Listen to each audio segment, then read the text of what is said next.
Hey guys, welcome to Collingwood Connection. I'm Will, as you know, for this very special episode because I've got the fossil joining me in studio himself. How you going, mate? Yeah, good thanks, Will. Yeah, magnificent, mate. Come on up to the studio, come up on the train early this morning. Absolutely chock as it was, but yeah, no, it's good to be up here.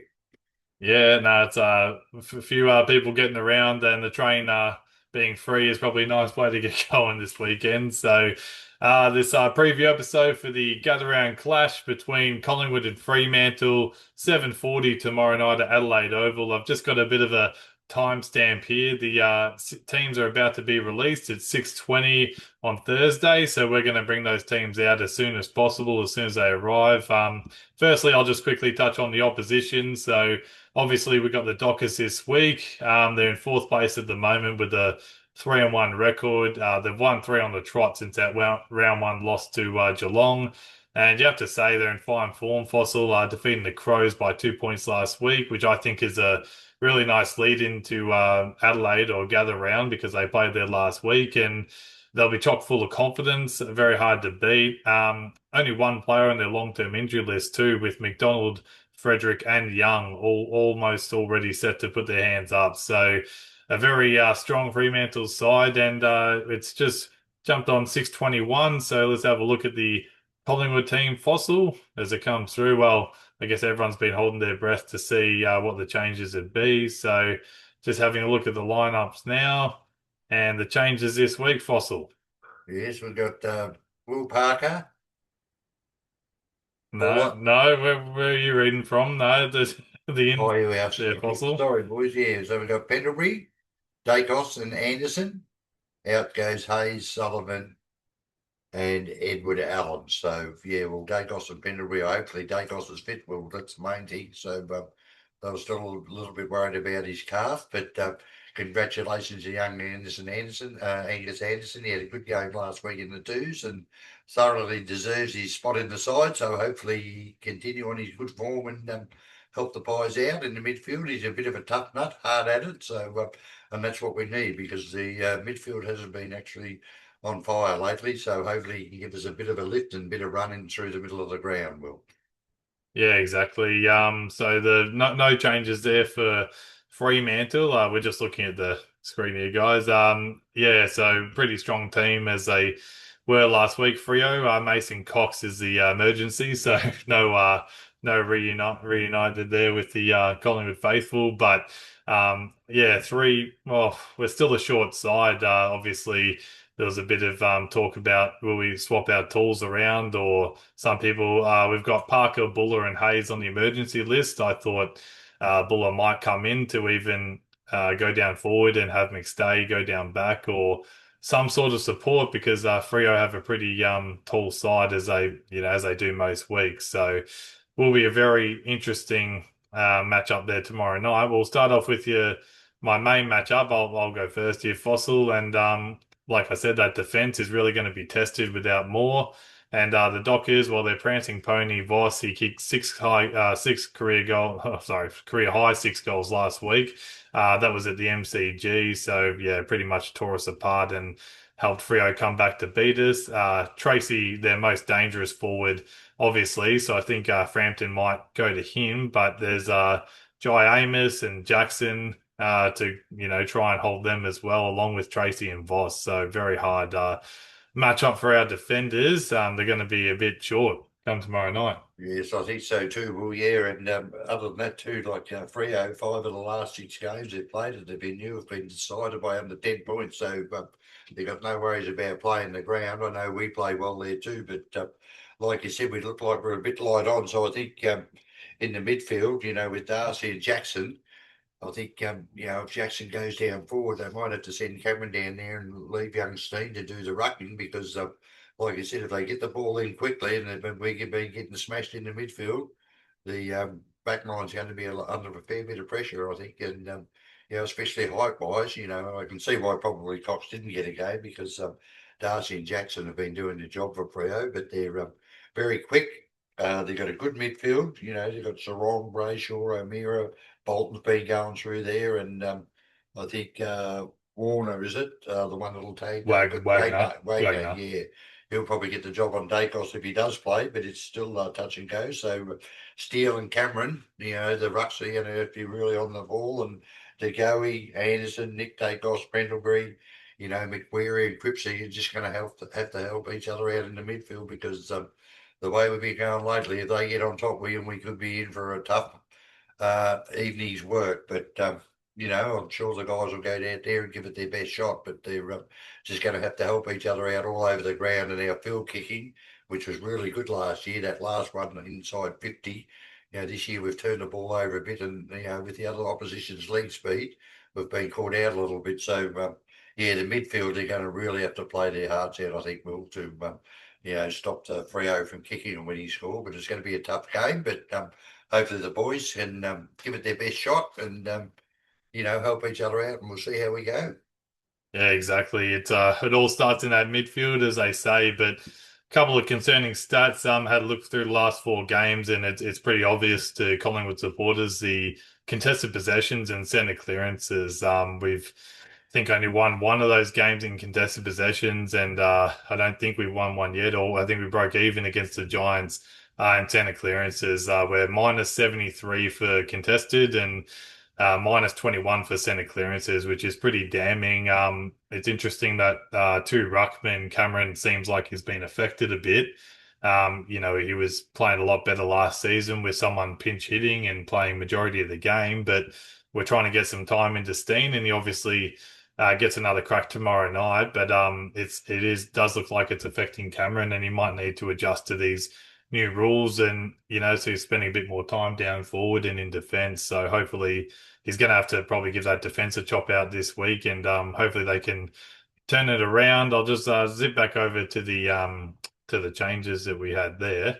So yeah, as you guys can see now, sorry, they got Steen starting in the ruck, but going down back, we have a lot of height, where we don't have much height against the Dockers there. So yeah, it's going to be pretty rough for them. The weather's looking pretty nice in Adelaide, I got to say. I think it's 19 and a couple of showers. It probably wouldn't hurt us if it was a bit more wet, but yeah, it's going to be pretty tough going. So hopefully that midfield can get on top and um, really help those defenders out by just getting the hands on first and putting the pressure back onto them. So Nick Dacos, Long, and Angus Anderson. Angry's in there, so hopefully not too slow with the two Bulls, Long and Anderson both playing. So that'll be interesting as well. But hopefully they can give us first crack at the footy, Foss. Yeah, well, that's the thing too. Like you said, like when we get the ball, I think we've got to try and keep it in. If we're not scoring, try and keep it in our 50 at a lot longer periods because the ball keeps pumping back down to the back line all the time.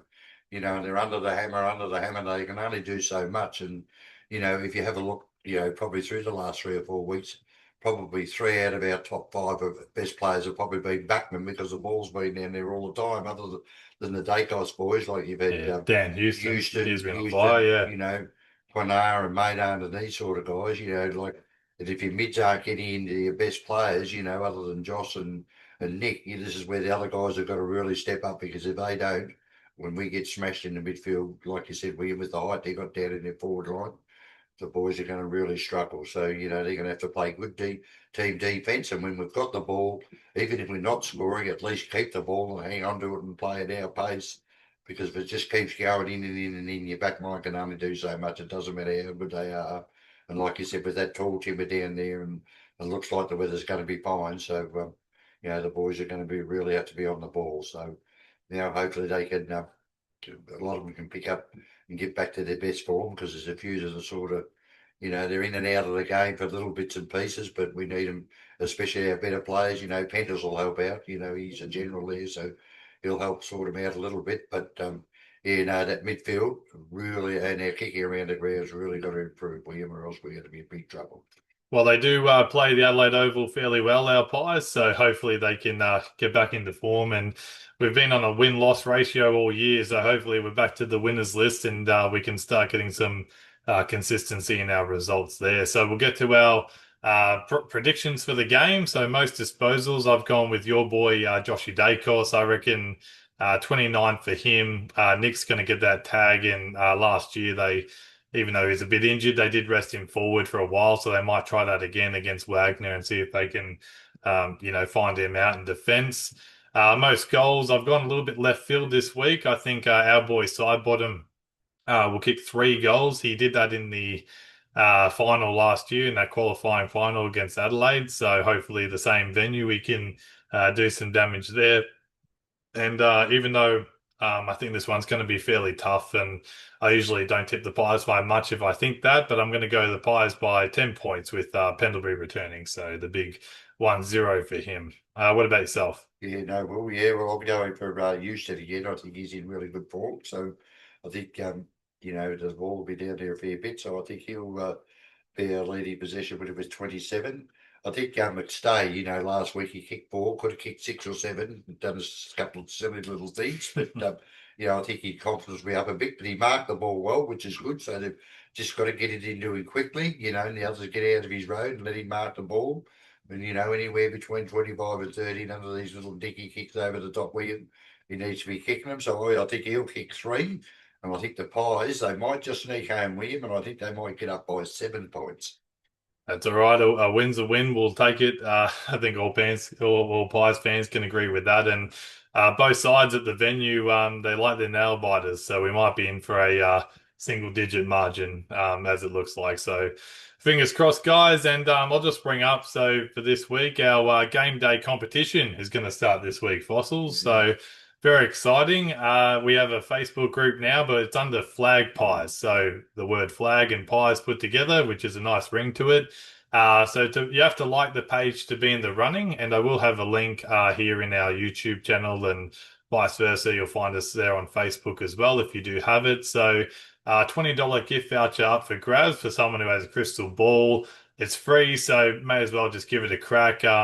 We also want to hear your thoughts about our episodes as well. But what you'll need to do is correctly predict the combined goals between McStay, Elliott, and Ngoe this week, along with the total match possessions between the Dacos brothers. So McStay, Elliott, Ngoe, how many goals in total? And the Dacos brothers, what's their combined possessions for this game? So it's pretty tough, as we know, but don't never fear. There's if no one is successful this week, we're going to have a bigger prize next week going into the Blues game. So fingers crossed, everyone. Just give it a crack, and we'd be pretty happy if someone does manage to predict both of those. It'd be a pretty decent effort there, Foss. It would be magnificent. I think, what do you go with the Dacos boys? 68 and then 3 or 5 between them. But, Oh, I was going to ask. I was going to ask you. So, what do you think? The goals and I think Mistay 3, Elliot 2, Degoe 1. And then no, gee, okay, I'd six say goals and 62. 6 goals and 62 62. for the All right. boys. Well, There's one for the audience they can if they want to take on fossils.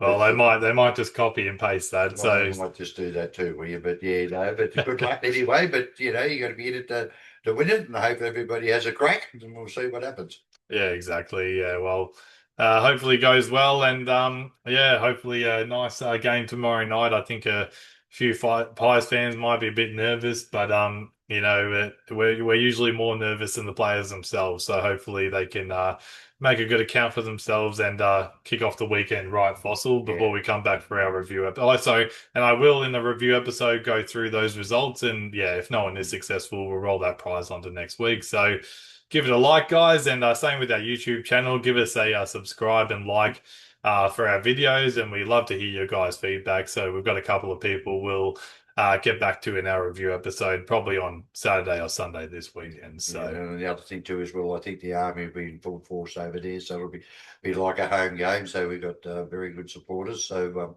hopefully they'll get behind the boys and that'll give them a lift, and it might make the difference between winning and losing the game. Will so. But I'm sure we'll have plenty of supporters over there. So good luck, boys, and let's go get them. exactly. All right, guys. Until next time, go Pies. We'll see you then. Go Pies. See you, Will. Cheers. Bye.